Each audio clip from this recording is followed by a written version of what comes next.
ओम शांती। आज 9/12/2024 बाप दादा मधुबन से। मीठे बच्चे, महावाक्य। गोड मुलांनो, विनाशापूर्वी सर्वांना बाबाचा परिचय द्यायचा आहे। धारणा करून स्वतः धारणा कशाची? सद्गुणांची। शांती, शक्ती, सुख, प्रेम, आनंद, पवित्रता, ज्ञान, सत्यता या गुणांना आपल्या स्वभावामध्ये धारण करायचे। तर बाबा सांगतात महावाक्यामध्ये, धारणा करून मग इतरांनाही समजवून सांगा, तेव्हाच उच्च पद तुम्हाला संगमयुग म्हणजे ह्या जीवनामध्ये पण सुख शांतीस बरोबर राहील आणि येणाऱ्या स्वर्गामध्ये सुद्धा सतयुगामध्ये सुद्धा उच्च पद मिळू शकेल। प्रश्न: राजयोगी विद्यार्थ्यांना बाबांचे कोणते डायरेक्शन आहे? उत्तर: तुम्हाला डायरेक्शन आहे की एका बाबांचे बनून मग इतरांवर मन जडवायचं नाही। म्हणजे काय? लोभ आणि मोह, कामना, इतरांच्यापासून जास्त कामना ठेवतो आपण की ह्याने असं वागलं पाहिजे, त्याने तसं केलं पाहिजे, तो असा आहे, तो माणूस कसा आहे, ती असं किती डोक्यात चालतं आपल्या। समाजाच्या घटना बघतो किंवा आपण एखादी सिरियल बघतो किंवा पिक्चर बघतो किंवा इतरांच्या जीवनामध्ये काय चाललंय त्याच्याकडे पाहतो, तेव्हा आपण जर त्यांच्याबद्दल जर वेगळा विचार करत असेल तर आपण काय करतोय? मनाने आपला पापाचा बोजाच वाढवत आहे।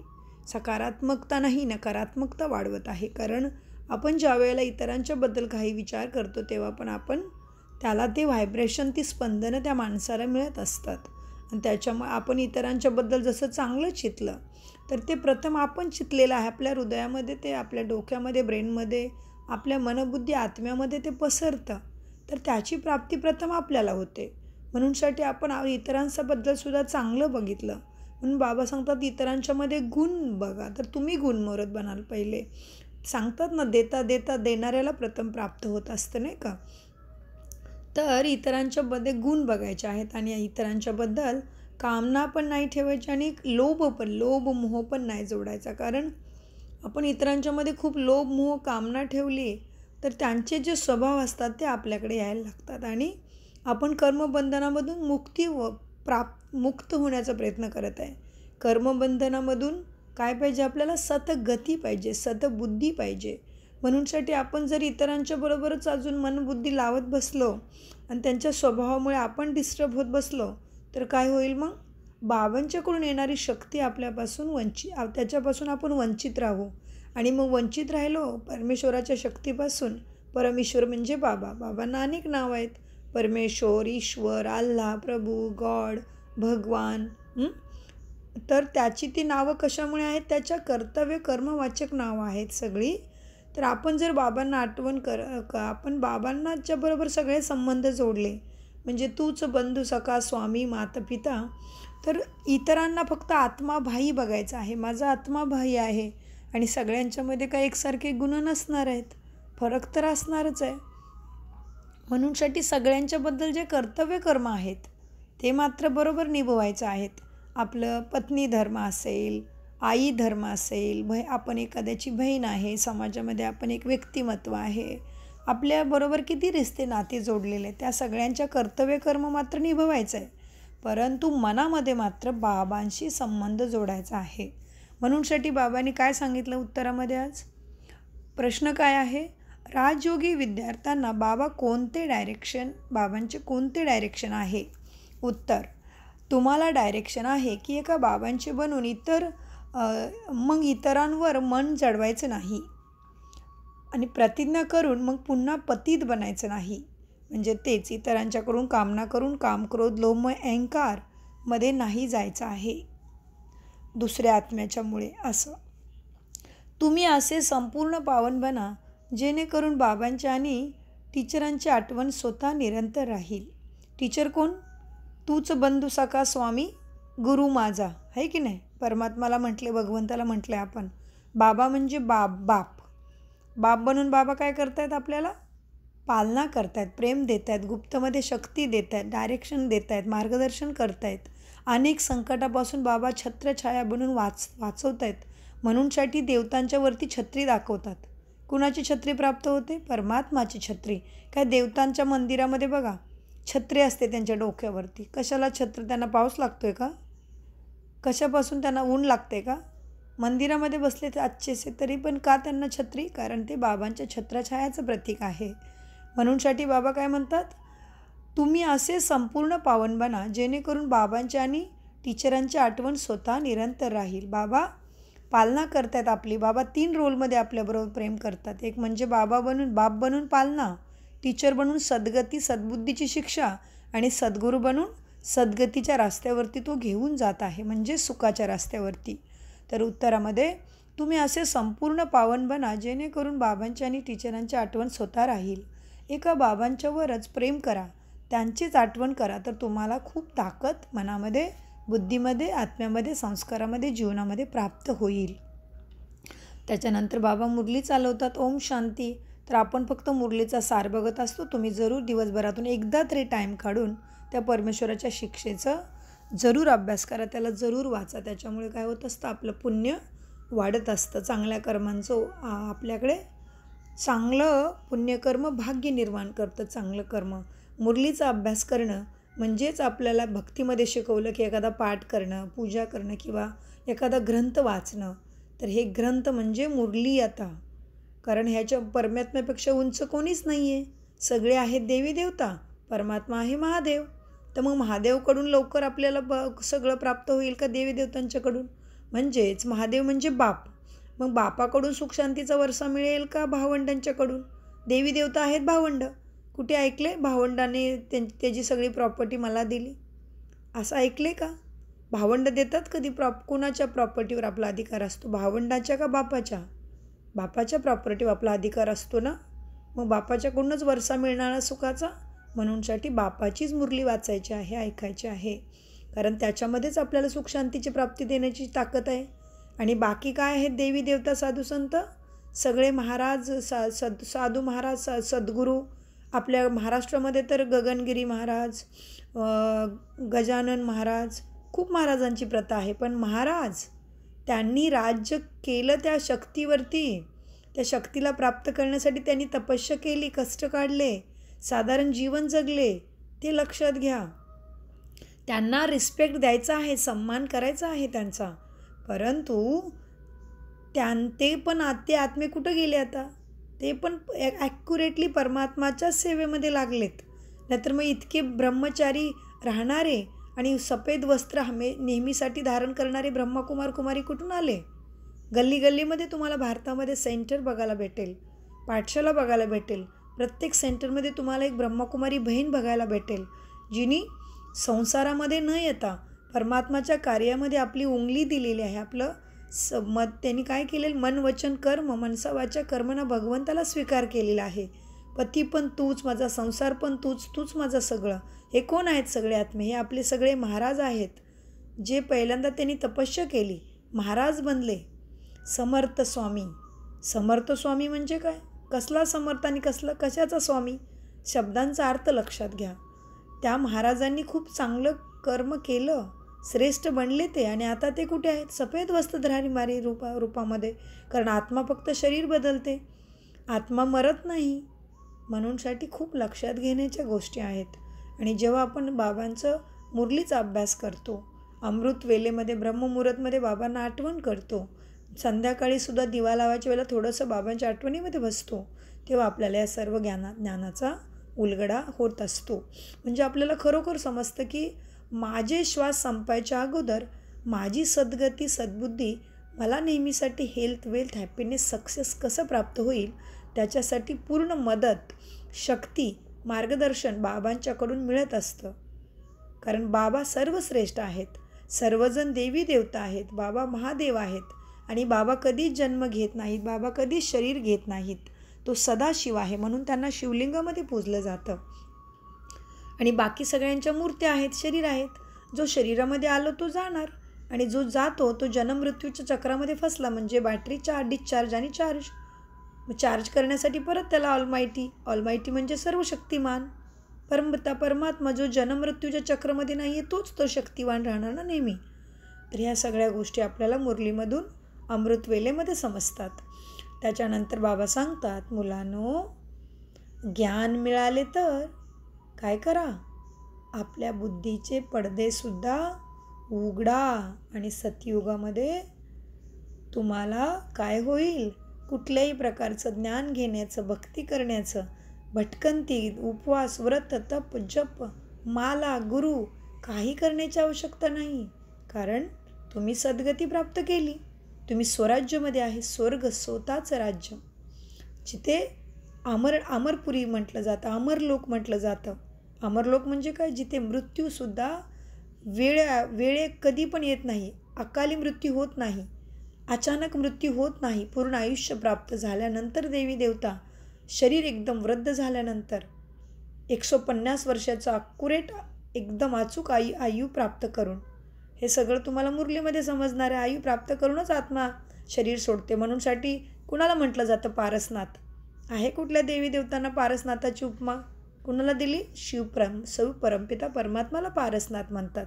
आणि पारस पत्थर, त्या पारस दगडाचं काय आहे महिमा, की पारस एक असा पत्थर आहे, अजूनपर्यंत कोणाला भेटलेलं नाही, पण असं म्हणतात की पारस एक असा पत्थर आहे, असा दगड आहे की जो लोखंडाला लावल्यानंतर लोखंड सोनं बनतं.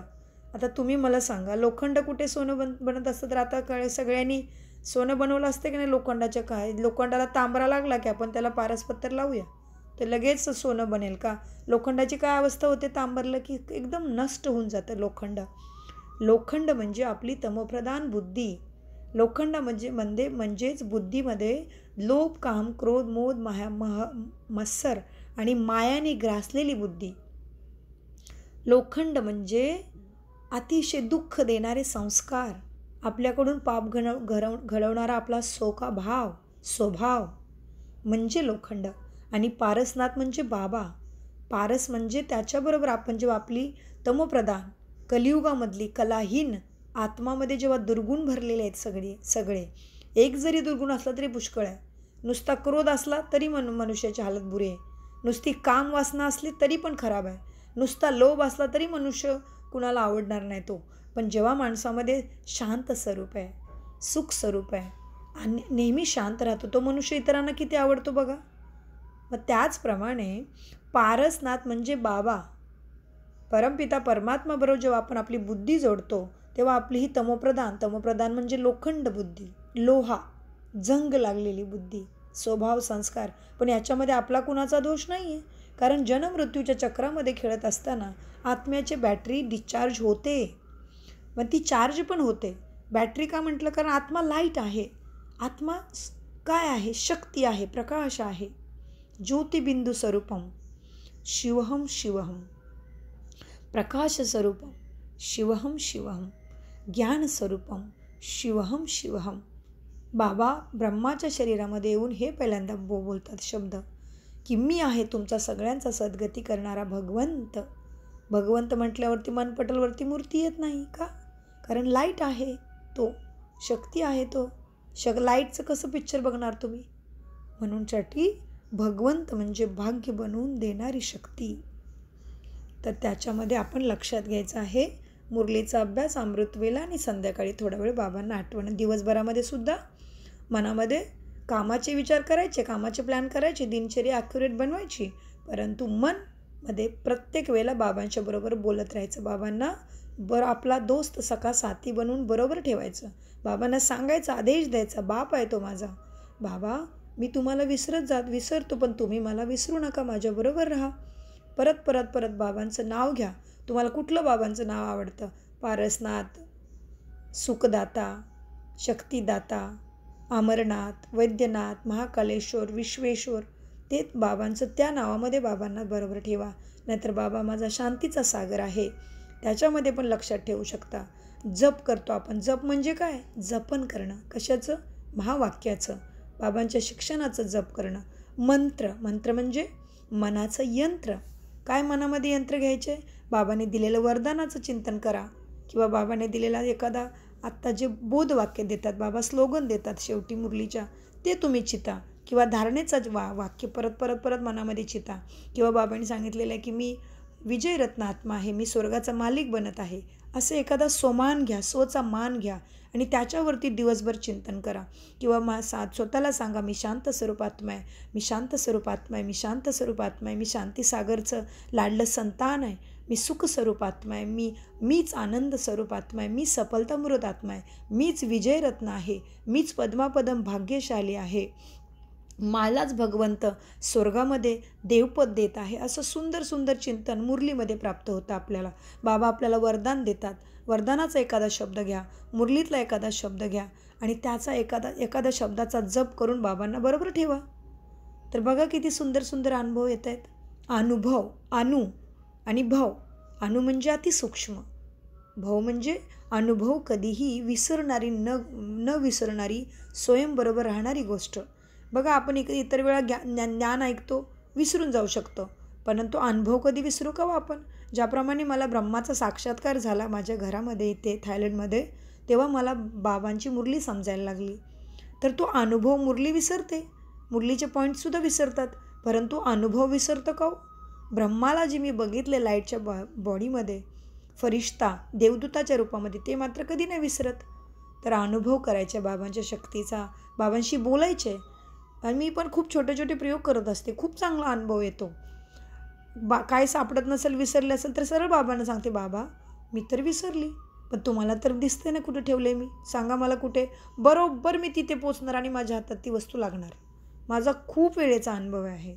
त्याच्यामुळे भगवंत प्राप्तीसाठी जर अश्रुदहार सोडावं लागेल, लोभ कामोग सोडावं लागेल, तर काय फरक पडतो?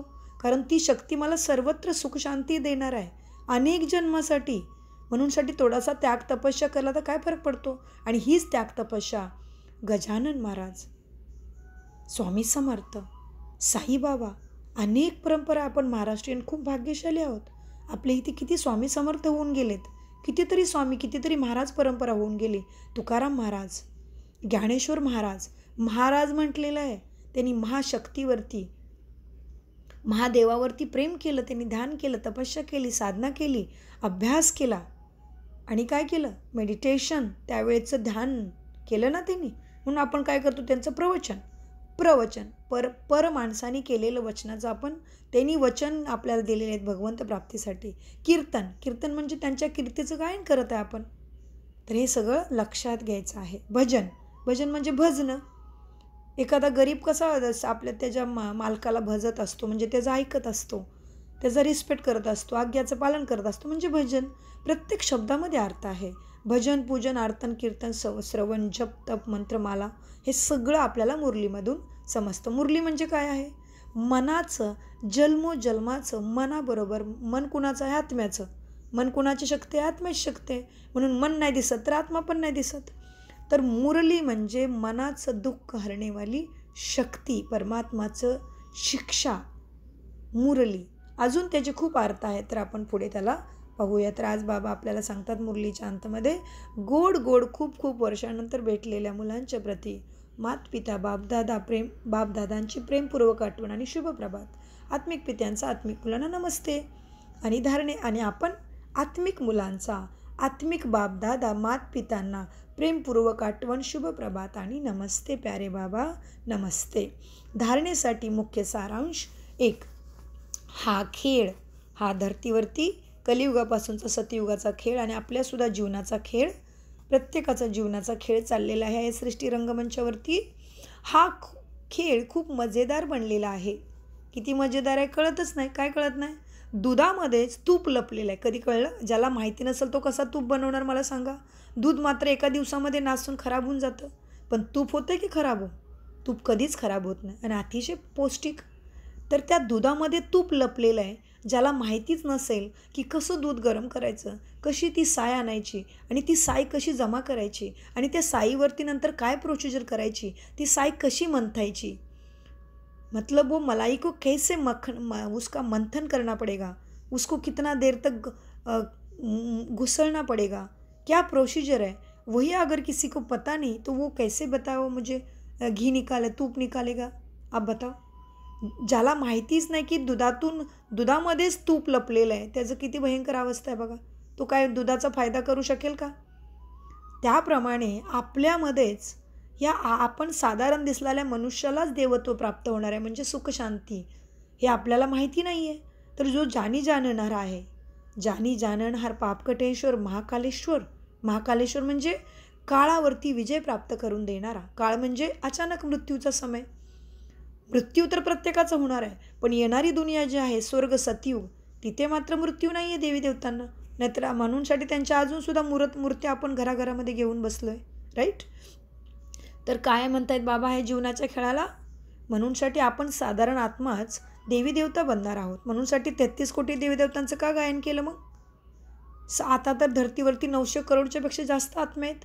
900 करोड देवी देवता म्हटले का आपण? 33 कोटी देवी देवता का? एवढ्या सगळ्या कलियुगाच्या गर्दीमधून फक्त 33 कोटी आत्माच असे आहेत ज्यांना देवी देवता पद म्हणजे स्वर्गामध्ये, म्हणजे सतयुगामध्ये, त्रेतामध्ये रामराज्य, कृष्णराज्य, लक्ष्मीनारायणच्या राज्यामध्ये जन्म घेण्याचं भाग्य प्राप्त होतं. म्हणूनसाठी म्हटलेलं आहे 33 कोटी देवी देवता आणि 108ची माळा, त्याच्यानंतर 16,108 शिवलिंग बनवलं, छोटे छोटे शालिग्राम बनवले जातात शिवलिंगापाशी. तर हे किती मजेदार खेळ आहे, आपल्याला माहीतच नाही. मीच साधारण दिसणारी आत्मा, मीच साधारण आत्मा, मलाच माहिती नाही मी काय बनू शकते. ते परमपिता परमात्मा आपल्याला सांगतोय. पिता म्हणजे बाप. आता बापच नाही सांगणार तर कोण सांगणार मग? बापालाच तर माहीत असणार ना मुलांचं भविष्य.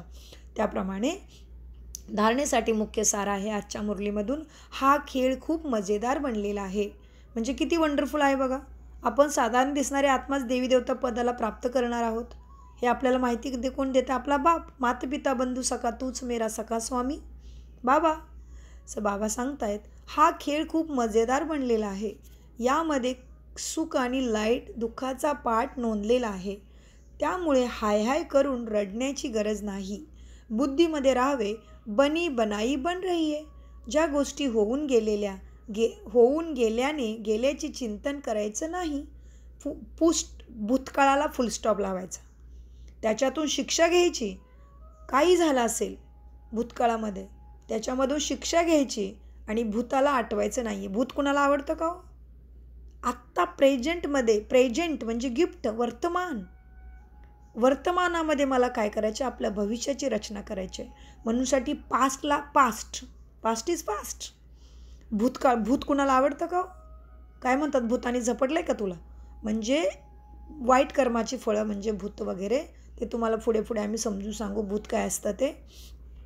भूत काय असतं ते नंतर सांगेन. किंवा तुम्हाला जर आमच्याकडून भूतकाळाचं भूत म्हणजे काय याचं उत्तर पाहिजे असेल तर आम्हाला मॅसेज पाठवा किंवा तुम्ही मुरलीमध्ये कॉमेंट्स करा. आजच्या आपण बघत होतो की भूत म्हणजे आज मला काय करायचे ते. भविष्यामध्ये माझ्याकडून काय, भूतकाळामध्ये माझ्याकडून काय चुका झाल्या, त्रास झाला, काही झालं असेल किंवा काही असेल त्याच्यावरती फुलस्टॉप. आणि आज मला माझा वर्तमान समय, आजचे माझे क्षण, श्वास, संकल्प मला कसे सफल करायचे आहेत आणि मला भविष्याचे सुंदर सुंदर स्वप्न बघायचे आहेत. नेहमी सकारात्मक राहायचे. कितीही फेल्युअर होऊ दे, परंतु माझा विजय, मला सुख निश्चित मिळणार आहे. हेच चिंतन करायचे. चिंतन मनन मख्खन. तर आज बाबा आपल्याला मुरलीच्या धारणेमध्ये सांगतायत हा खेळ खूप मजेदार बनलेला आहे. यामध्ये सुख आणि दुःखाचा पाठ नोंदलेला आहे. ज्यामुळे हाय हाय करून रडण्याची गरज नाही. बुद्धीमध्ये राहावे, बनी बनाई बन रही. होऊन गेलेल्याचे चिंतन करायचं नाही. नंबर 2, का नाही चिंतन करायचं? कारण आपले मरण्याचं वेळ अनिश्चित आहे. माहिती नाही कोण कधी शरीर सोडणार आहे, मरणार आहे. आत्मा कधी निघून जाणार आहे माहिती नाही. मग आपला वेळ का वाया घालवायचा? तेवढ्या वेळात मी परमेश्वराला याद करू ना, त्याच्यामध्ये माझं पुण्य तरी जमा होईल. असं सगळं. तर नंबर 2ची धारणा, हा कॉमन सत्संग किंवा हा कॉमन क्लास नाही आहे. हे मुरली, हे भगवंताचं जे शिक्षा चाललेले आहे ते कॉमन नाही. इथे डोळे बंद करून बसायचं नाही. समोर परमपिता परमात्मा शिवबाबा आणि ब्रह्मा समोर टीचरला बघायचं आहे. जांभळ्या काढायच्या नाहीत भगवंताच्या क्लासमध्ये बसून. आणि जांभया हे दुःखाचे लक्षण आहे. बाबांची मुरली ऐकता ऐकता आपण सेंटरमध्ये बसलो, समजलो. नागझरीमध्ये आमच्या नागझरी कोरेगाव तालुका सातारा जिल्ह्यामध्ये नागझरी गावामध्ये आमच्या घरामध्ये मुरली चालते. आता तुम्ही मुरलीमध्ये जर आले आणि तिथं जर तुम्हाला जांभळे आल्या तर मात्र जांभळी जोरात करून काढायची नाही. कारण बाबांनी सांगितलेलं आहे, जांभळ्या क्लासमध्ये काढणं म्हणजे दुःखाचं लक्षण आहे. वरदान म्हणजे भगवंत शिकवत आहे समोर बसून आणि आपण काय करत आहे, तिथे पण त्या मुरलीला सुद्धा साधारण समजत आहे. समोरच्या माणसाला समजत आहे, अरे बाबांनो त्या माणसाला भगवंतानी निमित्त बनवलेले आहे.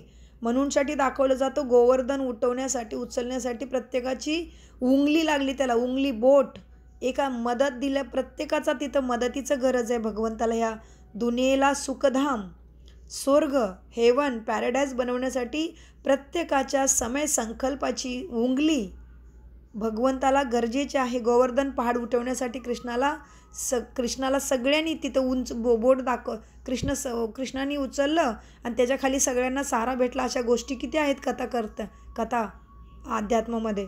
तर त्या गोवर्धन पर्वत उठवण्यासाठी आपण सगळ्यांनी मदतीची, आपल्या श्रेष्ठ संकल्पाची, अटेन्शनची आपल्याला सगळ्यांना ते उंगली द्यायची आहे, बोट द्यायचं आहे. म्हणूनसाठी कृष्णाचं बोट योगेश्वरच्या रूपामध्ये जेव्हा कृष्णाची मूर्ती बघतो तेव्हा आपण कसं बघतो, त्याचं बोट वरती आहे नेहमी. तो योगेश्वर काय करतोय, योगेश्वराच्या रूपामध्ये जी कृष्णाची मूर्ती दाखवली जाते त्याच्यामध्ये तो एकतर कसा उभा आहे, पाय कसा आहे बघा त्याचा, तिडी मारलेली पायाला, आणि एक बोट वरती आहे. याचा पण अर्थ खूप गुह्य आहे, समजायचं आहे हे सगळं. म्हणून बाबा सांगतात हा कॉमन सत्संग नाही, इथं जांभळ्या देत बसायचं नाही, म्हणजे अटेन्शननी बसायचं, फ्रेश बसायचं. हां, शरीर थकलेलं असतं, गावामध्ये प्रचंड कार्य असतं, शेतीमध्ये आपल्या जबाबदाऱ्यात सगळ्यांना प्रचंड थकलेलं असतात. त्याही अवस्थेमध्ये जेव्हा तुम्ही बसता तेव्हा परमेश्वराला तुमच्यावरती अतिशय प्रेम येतं. कारण जेव्हा आम्ही आरामशीर राहून जेव्हा मुरली क्लास साधना सेवा करतो तेव्हा का ते एवढं कॉमनच आहे ना.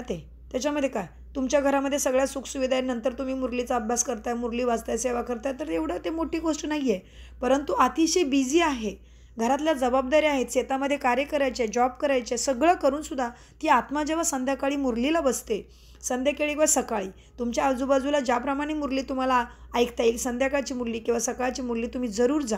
पण तिथे जाऊन जांभळ्या मारत बसू नका. अतिशय लक्षपूर्वक अटेन्शन, समोर माझा परमपिता परमात्मा सुखदाता बसलेला आहे या भावनेने मुरली ऐकायचे. शिवपिता माझा लाईटच्या बॉडीमध्ये ब्रह्माच्या शरीरामध्ये बसलेला आहे ह्या भावनेने मुरली ऐकायचे. समोर माझं लक्ष्मीनारायण स्वर्गाचं माझं लक्ष ठेवलेलं आहे, समोर माझं लक्ष आहे, लक्ष्मीनारायणचं चित्र, कुठल्या तरी चित्रावर आपल्या मनपटलवरती कुठला तरी चित्र घेऊन त्या भावनेमध्ये बसून मुरली ऐकायचे. भगवंत स्वतः मला शिकवत आहे, इतक्या दुनियाच्या भीडमधून, गर्दीमधून त्यांनी मला निवडलेलं आहे स्वर्गपद प्राप्त करण्यासाठी, देवी देवताचा जन्म प्राप्त करून देण्यासाठी, सत्ययुगामध्ये स्वर्गामध्ये पाठवण्यासाठी त्यांनी मला निवडलं आहे. अतिशय उत्तम भावनेने मुरली ऐकायचे. तो काय झाला मग, परमपिता परमात्माप्रती आपला रिस्पेक्टमुळे आपल्याला त्याची प्राप्ती होणार आहे मग, आणि लक्षातही राहणार आहे. ठीक आहे. तर मुरली ऐकताना कधी आळस करायचं नाही, डोळे बंद करायचे नाहीत.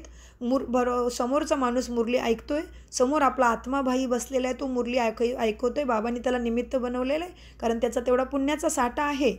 कोणीही ह्या ज्ञानामध्ये टीचर बनणं, मुरली ऐकण्याचं ऐकवण्याचं सौभाग्य प्राप्त होणं, सेवा प्राप्त होणे पण खूप भाग्याचं आणि खूप पुण्याची गोष्ट आहे. आपला खूप पुण्याचा साठा असेल तेव्हा आपल्याला सेवाचा अधिकारी बनवतो बाबा. तर ह्या खूप खूप खूप अतिशय सूक्ष्म, म्हणूनसाठी बाबांनी सांगितलं अतिशय वंडरफुल, म्हणजे मजेदार खेळ आहे हा जीवन आपला. तर हे सगळं लक्षात घ्यायचं. तर मुरली ऐकताना समोर माझा परमपिता परमात्मा ब्रह्माच्या शरीरामध्ये बसून माझ्यावरती सद्गतीचं बरसात करत आहे, बारिश करत आहे, छत्रछाया निर्माण करत आहे, ह्या भावनेने मुरली ऐकायची आहे. मुरली ऐकताना काय करायचं, मुरली ऐकत ऐकत ते शब्द आपल्या मनामध्ये रिपीट करत चला. तर मग मन इकडे तिकडे जाणार नाही आणि जांभळीसुद्धा येणार नाही, खूप मजा येईल, आहे की नाही. आणि जेव्हा तुम्ही खूप कष्ट करूनसुद्धा मुरली ऐकायला बसता तेव्हा परमपिता परमात्मा स्वतः बाप आहे, तो त्याला इतकी दया येते आपल्यावरती की तो जाणतो की हे मूल माझं दिवसभर काबाड कष्ट करत आहे आणि तरीही मुरली क्लासमध्ये बसत आहे, म्हणजे मला ह्याची सद्गती, ह्याला सुख देणं माझं आद्य कर्तव्य बापाला समजतं. त्याच्यामुळे मग अशा कष्टाळू मुलांना बाबा 1 गुन्हा तुम्ही करता तरी बाबा तुम्हाला 1000 गुन्हा त्याचं रिटर्न देत असतात. म्हणूनसाठी भगवंताला अनंत म्हटलं जातं. एक बीज लावलं तर खूप सगळी फळं त्याची प्राप्त होणार आहेत. कारण जेव्हा तुम्ही खूप कष्ट करत असताना, खूप जबाबदाऱ्याचं ओझं जीवनामध्ये उचलत असताना सुद्धा तुम्ही भगवंताच्या कार्यामध्ये मदत करता, मुरली ऐकता, तेव्हा तुमचंच खूप मोठं भाग्य जमा होत असतं.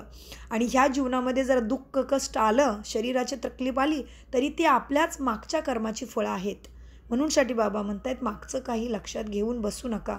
आणि हे पण चिंतन नाही करू शकत आपण की मी एवढं भगवंताचं करतोय आता आणि मला एवढं दुःख का.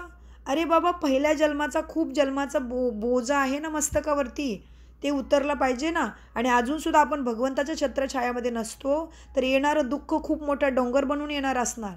आता छोट्या रूपामध्ये आलेलं आहे तरी पण ते आपल्याला सहन करायसाठी शक्ती परमात्माच देतो.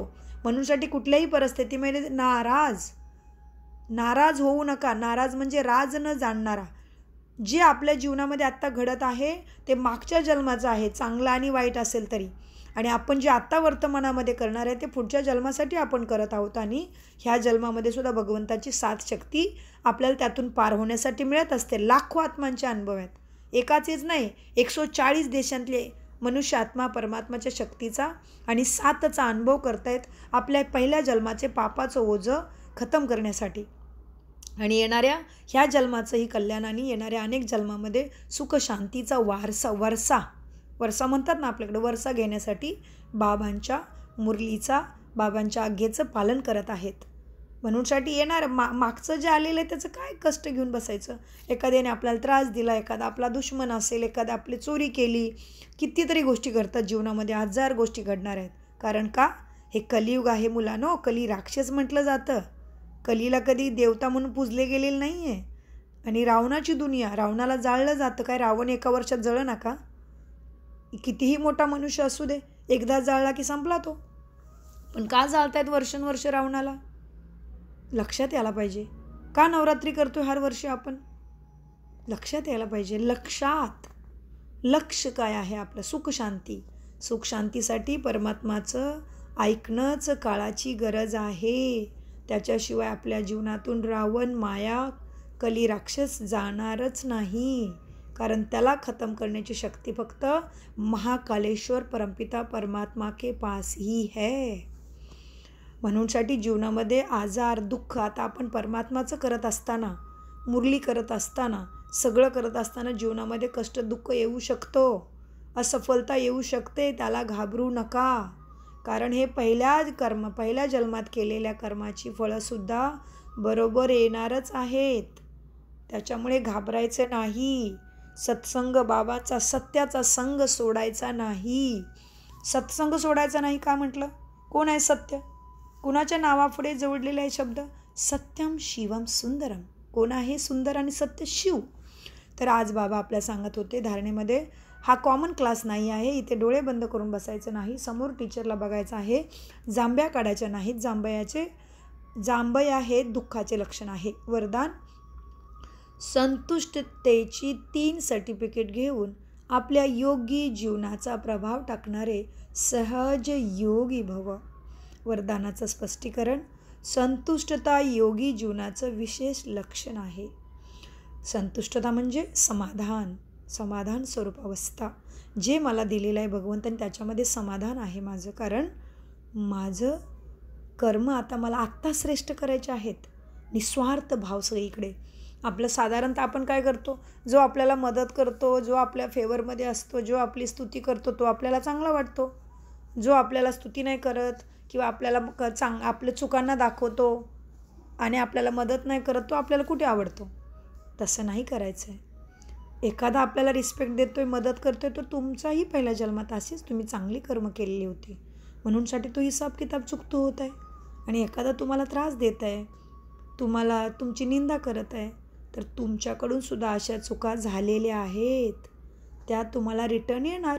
तर त्या आत्म्याबद्दल घृणा किंवा राग ठेवायचं नाही. त्याच्यासुद्धा सद्गतीची, सद्भावनेची भावना, त्याचंसुद्धा कल्याण व्हावं. त्यालासुद्धा परमात्मा, बाबा, परमेश्वर, ईश्वर, अल्ला, प्रभू, भगवंत, सगळे बाबासाठीच आहेत ही नावं. हे सगळं शिवबाबासाठी बोललं जातं. तर इतरांच्यासुद्धा सद्गतीची कामना आपण करायची आहे. कुणाबद्दलसुद्धा मनामध्ये घृणा नाही ठेवायची. म्हणून संतुष्टता, समाधान. असं वरदान काय होतं, संतुष्टतेची 3 सर्टिफिकेट घेऊन आपल्या योगी जीवनाचा प्रभाव टाकणारे सहज योगी भव. सहज योगी म्हणजे योगीराज. आपल्या सगळ्या महाराज आहेत समर्थ स्वामी, सगळ्यांना काय योगीराज पण म्हटलं जातं. योगी म्हणजे कनेक्शन, योग म्हणजे कनेक्शन. आपण म्हणतो ना काही योगायोग, आज तुम्हालाच आठवण करत होती, तुम्ही भेटला. योगायोग म्हणजे कनेक्शन. आपण मनामध्ये आठवण केली आणि व्हायब्रेशन त्यांना पोचले. योग म्हणजे कनेक्शन, म्हणजे सहज योग म्हणजे आपल्या बुद्धीचं कनेक्शन परमात्माबरोबर जोडायचं आहे. शिवबाबा शिवबाबा मनात म्हटले तरी त्याच्याबरोबर कनेक्शन जोडत राहील आणि त्याच्यामधले गुण ज्ञान शक्ती या सुख शांती सगळे शक्ती आपल्यामध्ये आपल्या आत्म्यामध्ये प्रवेश करतात आणि अमृतवेलेचा समय सगळ्यात पॉवरफुल. बाबा सांगत होते वरदानामध्ये, संतुष्टतेची 3 सर्टिफिकेट घेऊन आपल्या योगी जीवनाचा प्रभाव टाकणारे सहज योगी भव. सजासजी सगळं काही प्राप्त होणार आहे आपल्याला. वरदानाचं स्पष्टीकरण आपण पाहत होतो. संतुष्टता योगी जीवनाचं विशेष लक्षण आहे. म्हणूनसाठी काही परिस्थिती येईल त्याच्यामध्ये सुद्धा सकारात्मक राहून समाधानी राहायचं आहे आणि पुढे चालत राहायचं आहे. चालणाराच पुढे पोचतो की नाही हो. थांबणारा कधी पोचेल का स्टेशनवर किंवा आपल्या लक्ष्यावरती, आपल्या निश्चित स्थानावरती पोचेल का थांबणारा? नाही. संतुष्टता योगी जीवनाचे विशेष लक्षण आहे. जे कायम संतुष्ट राहतात आणि सर्वांना संतुष्ट करतात त्यांच्या योगी जीवनाचा प्रभाव दुसऱ्यावर आपोआप पडतो. जसे सायन्स म्हणजे काय हो? सायन्स काय आहे? सायलेन्सची शाखा आहे ती. सायलेन्स काय आहे? ध्यान, मेडिटेशन. सायंटिस्ट काय करतात हो? कुठल्याही गोष्टीचा शोध लावायचा असेल तेव्हा त्यांच्या प्रयोगशाळेमध्ये खूप वेळा प्रयोग करतात शांतमध्ये बसून. मग शांतीमध्ये बसायला काय करावं लागतं त्यासनी? दुनियापासून डिटॅच आहे की नाही? असं सायंटिस्टची कितीतरी गोष्टी आहेत. अहो हे लाईटचा बल्ब जो आपण बघतो त्याची किती वेळा प्रयोग केला, 100 वेळा प्रयोग केला त्याचा, तेव्हा त्याला लाईट बनवता आली. आहे की नाही सगळ्यांना त्याचा अनुभव? तर जसे सायन्स म्हणजे विज्ञान, खोज, आधुनिक शोध. जसं सायन्सच्या साधनांचा वायुमंडलवर प्रभाव पडतो तसेच सहजयोगी जीवनाचा देखील प्रभाव. सहजयोगी म्हणजे ज्याच्या मनामध्ये परमात्माची शिवबाबांची शिकवणीची आठवणीची नेहमी याद असते किंवा ज्याने आपल्या स्वभाव संस्कारामध्ये बाबांची शिकवण भरलेली आहे किंवा ज्याच्या मनामध्ये बाबांची आठवण नेहमी असते, बाबांच्या बरोबर बुद्धी ज्याची जोडलेली आहे त्याचा प्रभाव सगळ्यांच्यावर पडतो. तर बाबा सांगतात की जसे सायन्सच्या साधनांचा वायुमंडलवर प्रभाव पडतो तसं सहज योगी जीवनाचा देखील प्रभाव असतो. योगी जीवनाची 3 सर्टिफिकेट आहेत. एक आहे स्वतःवर संतुष्ट, दुसरे बाबा म्हणजे परमपिता परमात्मा. परम म्हणजे उच्च ते उच्च, पिता आणि परमात्मा. आपण सगळे शरीरामध्ये काय आहे? आत्मे. आणि तो काय आहे? परम म्हणजे उच्च, सद्गती करणारा. तर बाबा सांगतात योगी जीवनाचे 3 सर्टिफिकेट आहेत. एक स्वतःवर संतुष्ट, दुसरे बाबा संतुष्ट, तिसरे लौकिक अलौकिक परिवार संतुष्ट.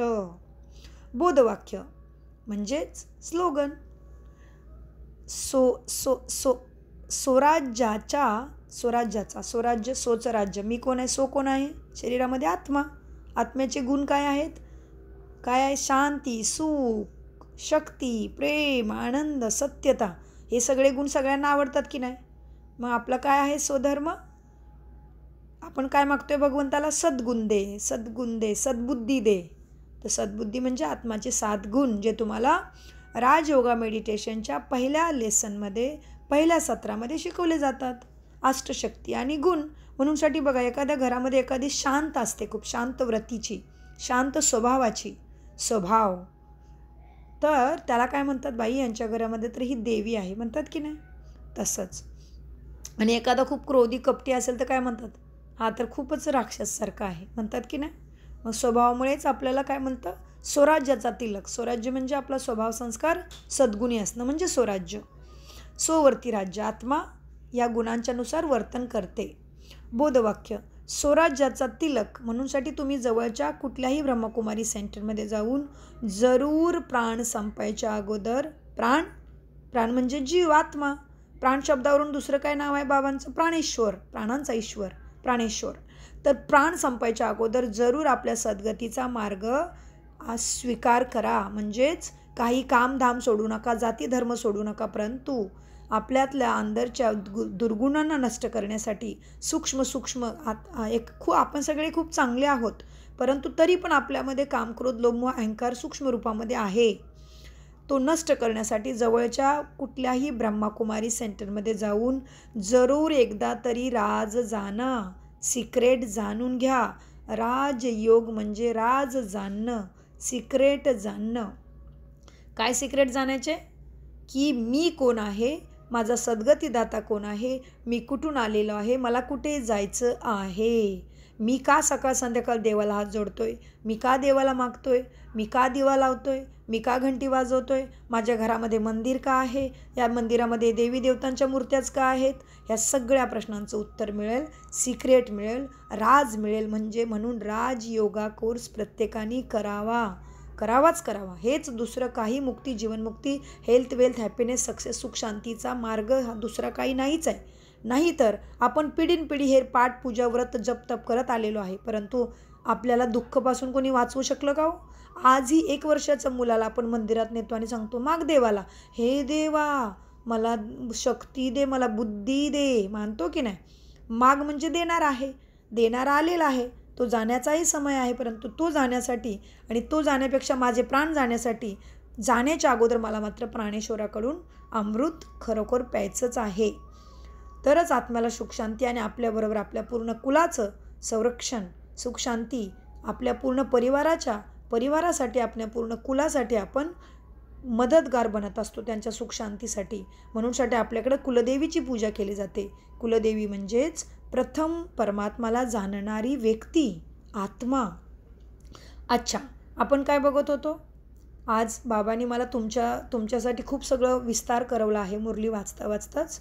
तर हे मुरलीचं चिंतनही झालं, मुरलीचा सार बघत असताना आपल्याकडून. तर आपण जवळच्या कुठल्याही ब्रह्मकुमारीमध्ये सेंटरमध्ये जाऊन खरोखर राजयोगाचा कोर्स करा. राज जाणून घ्या, सुखशांतीचं राज, दुःखाचं राज काय आहे ते जाणून घ्या. आणि त्याच्यानंतर मी तुम्हाला काल सांगितलं की मी 5 वेळा राजयोग केला, पण एकदम नाही केला. पहिल्यांदा राजयोगा एका टीचरकडून केला, नंतर थोडं मुरली ऐकायचा प्रयत्न केला. मुरली समजत नव्हती म्हणून परत एका टीचरांच्याकडून रिक्वेस्ट केली. वेगवेगळ्या टीचरांच्याकडून नंतर असं 2-3 वर्षामध्ये मी 5 वेळा ते राजयोग ऐकला. तेव्हा मला राजयोगा टीचर बनण्याचं सौभाग्य प्राप्त झालं. म्हणजे बुद्धीचे ताले, तमोप्रधान बुद्धी, लोखंडासारखी गंजलेली बुद्धी जागृत झाली.